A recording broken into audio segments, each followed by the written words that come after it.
Cradle of Shadows, where nightmares find their voice.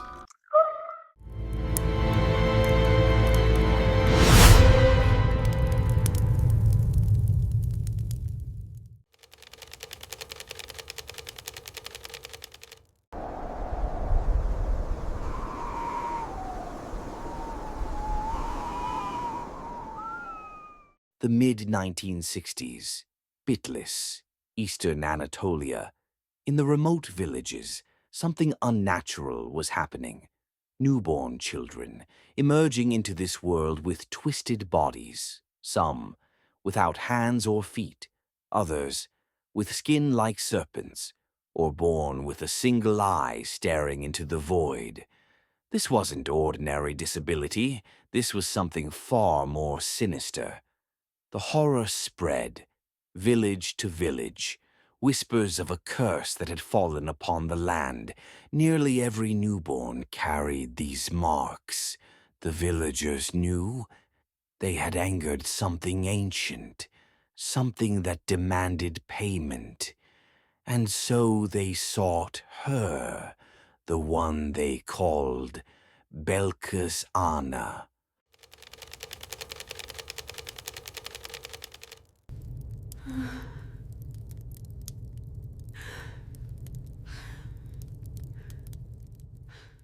In the darkness of a village home, a mother stared at her newborn.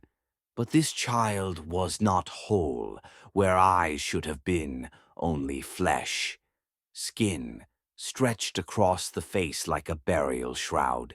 The mother's hands trembled. She wanted to scream, but the scream died in her throat. This was her child, yet not her child. Across the village, the same horror, in house after house after house.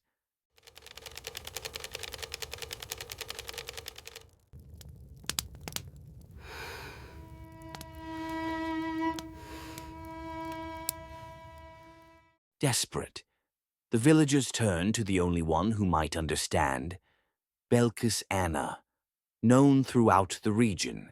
Some called her a healer, others whispered, witch. She had lived in these mountains long before the curse began, and she would live long after. When the villagers came to her door, she knew why they had come. She had been waiting. Her eyes, ancient and knowing, looked through them, into them, and what she said chilled them to the bone. This is the price of your sins. الله لا إله إلا هو الحي القيوم. That night, Belkıs Ana summoned the mothers, 15 women, gathered in her courtyard under a moonless sky, in their hands, the Holy Quran, their voices chanting verses over and over, as Belkıs had commanded. Inside the house, she prepared. The eyeless child, brought by a desperate father, lay in the cradle, where eyes should have been, only skin, fused with the forehead. Belkıs took black ink and drew symbols on the infant's face, eyes that were not eyes, words in a language forgotten. The mothers outside chanted louder, and then Belkıs began to scream the incantation.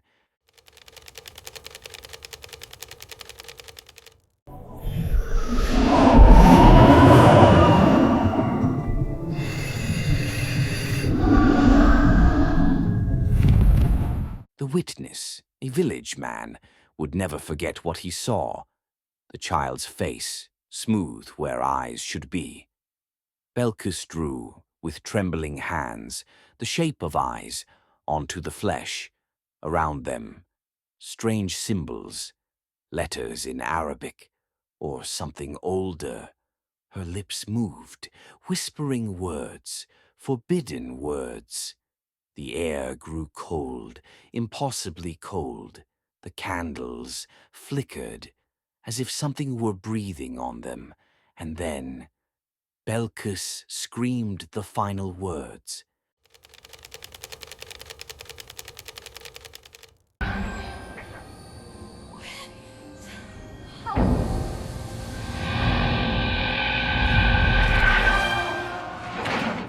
The door began to open.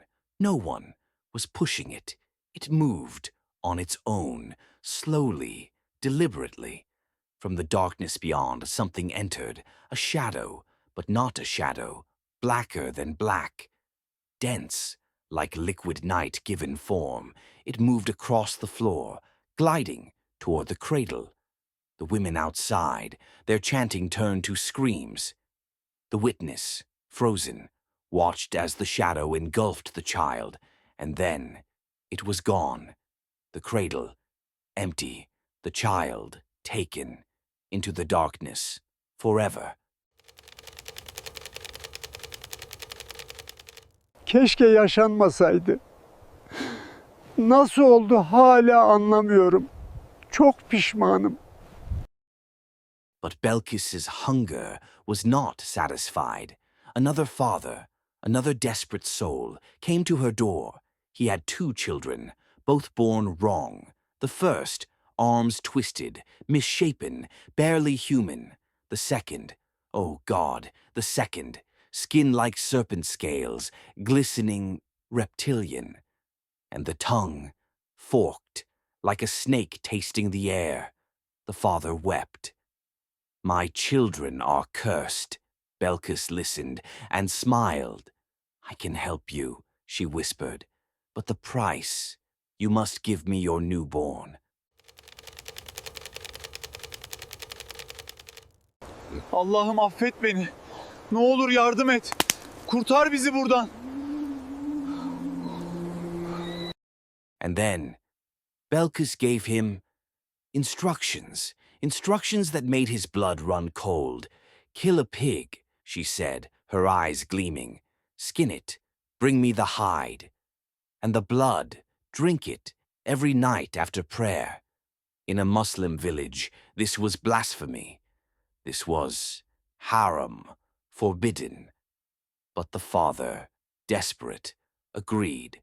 That night, in the forest, he killed the pig. The animal's screams echoed through the trees, and as he drank the blood, something changed in his home. Bismillah, Bismillah. Kurtar beni. Ne kadar dua etsen de sonun geldi. Every night, after drinking the pig's blood, the father heard footsteps inside his home, running, frantic, back and forth. But when he looked, nothing, just empty rooms and shadows. His wife began to wake, screaming. Bismillah, Bismillah, she would cry out, praying for protection. And then her voice would change. She would curse God, words she would never say awake, words that came from something else, something that had entered their home through the blood, through the ritual. Oğlunu bu belayı kaldırmak için feda ediyor musun? Ediyorum. Oğlunu bu belayı kaldırmak için feda ediyor musun? Ediyorum. The appointed day arrived. The father brought his snake-skinned child and the pig hide to Belkıs. Other families were there, all with cursed children, all desperate. Belkıs took the pig skin, wrapped it around the newborn. On the leather, she wrote symbols, Arabic letters, twisted, wrong. Then she turned to the father, her eyes burning into his soul. Do you sacrifice your son to lift this curse? She asked 3 times. Do you sacrifice your son? Do you sacrifice your son? And 3 times the father whispered, I do.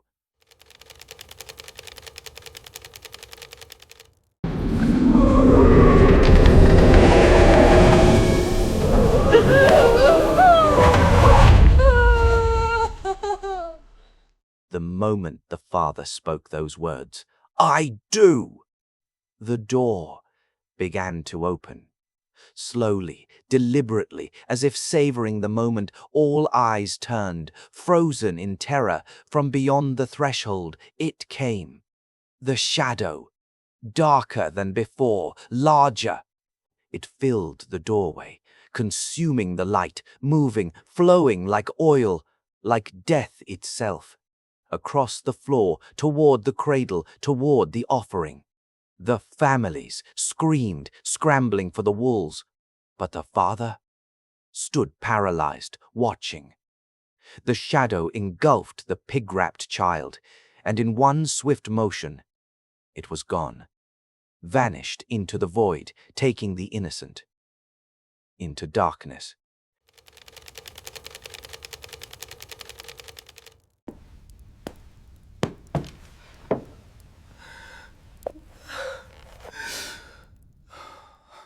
The cradle is empty. Only the pigskin remained, discarded, on the floor. The father stared, his mind unable to comprehend. His child is gone, given, sacrificed to something unholy. The other families fled into the night, their screams echoing. But the father remained, staring at the empty cradle. What had he done? What had they all done? She promised the curse would be lifted. But the father, in that moment, understood the terrible truth. This was not salvation. This was damnation. Hepsi sizin yüzünden oldu. Belkıs nerede? Bize ne yaptığınızı söyleyin. Years passed. The families waited, praying their sacrifice had meaning, that the next children born would be whole, healthy. But when those children came, the horror returned. Twisted limbs, serpent skin, eyeless faces, nothing had changed. The curse remained. Belkıs had lied. She had taken their children for nothing. Rage replaced fear. The villagers gathered once more. This time, not for help, for answers, for revenge.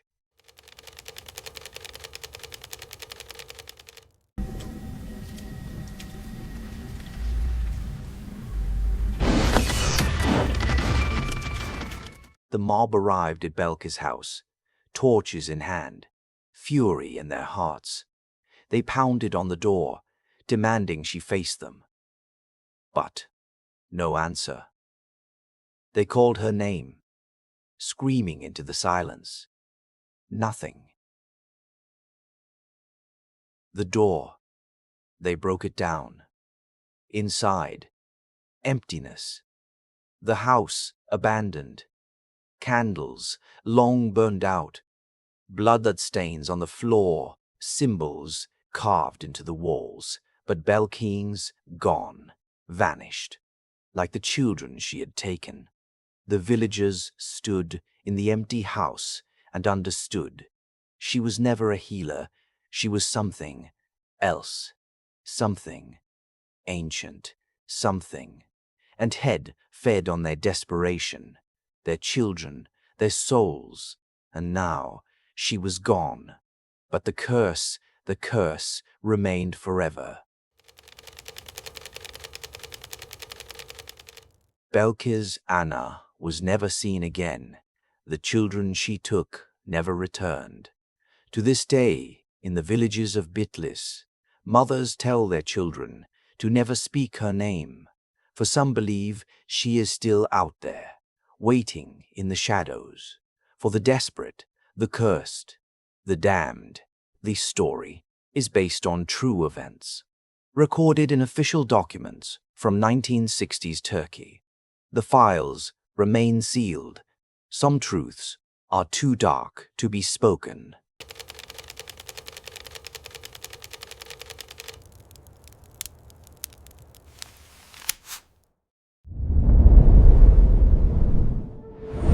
nightmares find their voice.